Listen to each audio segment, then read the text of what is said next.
Co všechno se dá stihnout během pár minut? Třeba si udělat kafe, hodit příspěvek na Instagram a nebo se dozvědět pár informací, které mohou vám a nebo vašim blízkým zachránit život. Alzheimer patří ke stále častějším onemocněním, ačkoliv je jeho příčina doposud neznámá.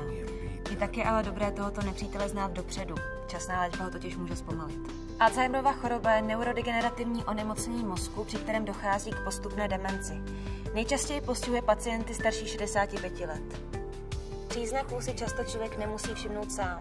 Proto je dobré jim věnovat pozornost i u svých blízkých. Většina pacientů však dojde k lékaři až v pozdním stádiu nemoci. Klíčem k úspěchu ale je včasná diagnóza a nasazení léků, které podporují činnost mozku. Dotyčný potom může prožít delší a kvalitnější život. Tak teď už znáte svého nepřítele o něco lépe. Nemějte strach. Dbejte hlavně na prevenci, protože co kdyby?